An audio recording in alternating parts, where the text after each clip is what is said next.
Spring is in the air, and on today's Hot Topic Live, I am sharing a spring menu recipe roundup.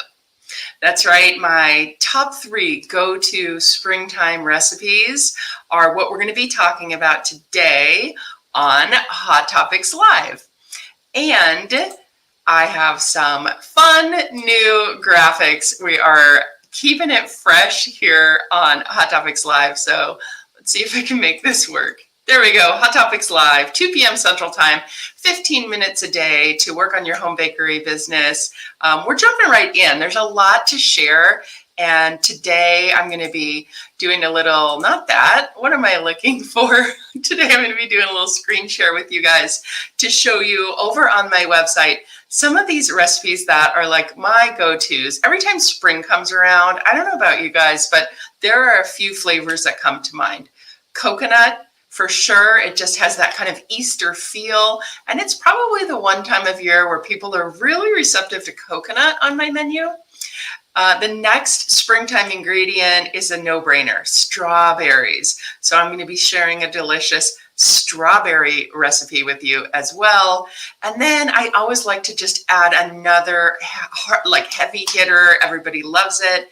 And for this one, I'm sharing the magic cookie bar recipe with you. So why these 3 recipes? These are recipes that I put on my menu this time of year, and they always sell. And if you're looking for that little, you just want to zhuzh up your menu and get some fresh flavors in there, these are going to be those ones that are just going to kind of perk things up a little bit. Now, Easter is coming up. We've got Mother's Day coming up. Lots of in-person events are going to be starting to happen again, like farmers markets and vendor events. So it really is a great time to take a look at your menu and start to give it a little spring cleaning. So let's jump right in. The first recipe that I want to share with you today is my magic cookie bars. And let me work my fancy screen share. Here we are. Magic cookie bars. Let's talk about these. Why do I love this recipe so much? Well, these are like one of those recipes where they're easy to make. If you guys don't know what magic cookie bars are, sometimes they're called Hello Dollies, sometimes they're called 7-layer bars or coconut dream bars. Here's why I like them though. They are easy to make. They have no eggs in them, like whoop, whoop, no eggs. Who doesn't love to hear that right now? And they are just so caramely delicious. Like you eat one and you feel like they're more complicated than they are, but they are super easy to bake and they have a long shelf life. So I would bake these on like a Tuesday and sell them on a Saturday. I would definitely give these like a good 5 or 6 day shelf life if you need to. And if you don't need to, they set up really quickly. I mean, it doesn't get any easier than this. So the magic cookie bar kind of gets its name from basically how easy it is to make, but it's also very customizable. So you can change out the ingredients here in this recipe and kind of give it your own signature flair. So over on my blog, you can get the full recipe, but I break down each of the layers in there and then show you how you can make it your own. So the way it's written, it has coconuts, it has walnuts. You could change that out to pecans. You can omit the nuts altogether. You can use a shortbread cookie instead of the graham cracker crust and get kind of that Girl Scout Samoa cookie flavor going on. You know what I mean? Those are irresistible. Everybody loves that flavor combination. And this is a very similar type of cookie. So this is my number 1 recipe roundup suggestion for your spring menu. So let me know in the comments, do you call these Hello Dollies? Do you call them magic cookie bars? Do you call them caramel bars? I'm not sure what your region calls them. I've always called them magic cookie bars or 7-layer bars. So let me know in the comments what you call them. All right, so that is recipe number 1. And that is such a great one for so many reasons. But what do you think of in springtime when you're thinking of adding new flavors to your menu? A lot of people find strawberries and springtime synonymous. And it's hard to add fresh strawberries to your menu. I have to say, a lot of times I'll go with strawberry flavored things like a strawberry cake. But I love this strawberry pie recipe that I'm about to share with you because it doesn't have any of those cottage food ingredients that many states are not allowed to use. So it has no cream cheese, it has no whipped cream. Whipped cream can be optional, but it is a good menu item for, tiptoeing around all the cottage food laws. So let's jump back over to my website and look at this strawberry. Let's see if I can do this. Let's look at this strawberry pie recipe. And that is going to be, hold on one second. I've got all these new gadgets and bells and whistles. So I'm learning my way around them. Here we go. Fresh strawberry pie. Let's show that one over here in the, there it is, in the screen share. And let me scroll down so you can see what this recipe has to offer. So this strawberry pie has, look at all the piles of fresh strawberry. And it is a very beginner-friendly recipe. I share a recipe from actually the grandmother of someone that I used to work with. So this is one of those like really time-tested recipes. I love this crust. It contains some vinegar, some egg, a little bit of shortening, and it really holds up well, but yet it's still super flaky. And then I show you how to make that strawberry glaze that really sets up.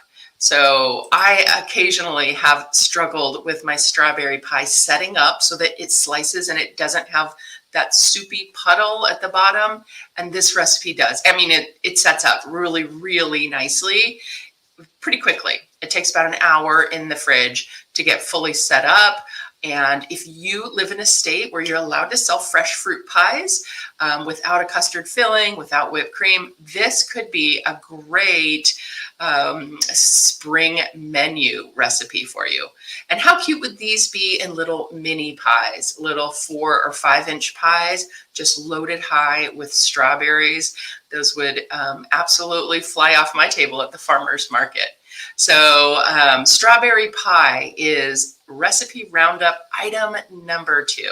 And again, these are all linked in the show notes. Let's see, there we go. All the recipes are linked in the video description where you're watching. And I'm just getting used to all of these little tabs here on the screencasting channel that I use, which is called StreamYard. I know a lot of you have been with me from before StreamYard, but you know what? We're keeping it classy over here on Hot Topics Live, and whatever it takes to give a better recording so that you all can get the most out of it. That's what I'm all about. So enough of the tech talk. Let's talk more recipes. All right, recipe roundup number 3. I don't even know if this needs to ever come off your menu. It is one of those year-round favorites, and the recipe that I want to share next with you is my recipe for carrot cake. Now, you might already have a carrot cake recipe, or you might be wondering if enough people like carrot cake to actually put it on your menu. But if you're going to put your carrot cake on your menu for a limited time, then springtime is the time to do it. So I just want to tell you a little bit about this carrot cake recipe as I scroll through this blog post to let you get a good look at it. Let's see, there we are. This carrot cake recipe has been in my baking repertoire since, 2005, I think. And I don't even remember where I got it, but it has pineapple, it has coconut, it has raisins, and it has walnuts. And if you don't put pineapple in your carrot cake, then this is a recipe to try because it adds that level of moisture. Like you actually don't even know the pineapple is in there, but it gives it so much moisture. Yes, it has a lot of ingredients, but it is amazing. I've done this carrot cake recipe for hundreds of weddings, so it makes a great layer cake. There's a picture of a wedding cake that is all carrot, but it also makes great cupcakes. This recipe bakes into cupcakes as well, and on the blog you can find baking instructions for cupcakes. And how cute are those little cupcakes with little carrots on top? So all kinds of helpful tips for baking carrot cake, either as a layer cake or as a cupcakes or even mini loaves with a cream cheese frosting. Now I know before you jump into the comments and tell me I can't sell cream cheese frosting, while you're over there on my blog, be sure and look up my cottage food friendly shelf stable frosting recipe with the addition of my very favorite tried and true Loran Oils cheesecake flavoring. You can get a mock cream cheese frosting in a cottage food friendly recipe. So that's a bonus tip. That is actually recipe number 4 that's going to make your spring menu just pop. All right, so to recap, I've shared the magic cookie bar recipe, which is just so rich and chewy and decadent. I shared the strawberry pie recipe, which honestly, it kind of sells itself. Like you don't have to do anything to a strawberry to make it appealing. I suppose that like shiny, beautiful glaze kind of helps it. But in my opinion, that one sells itself. So if you live in a state where you can sell fresh strawberries in your pies, that is a recipe that you're going to want to check out. And then finally, we shared the carrot cake recipe, which I don't know if it's a spring break or a spring menu recipe or a year-round recipe, but that one has been with me forever and ever. And you know, brides are the most discriminating of all customers, I think. And brides absolutely love that cake, and their moms and families do too. So that one's like just an all-around great recipe to hang on to.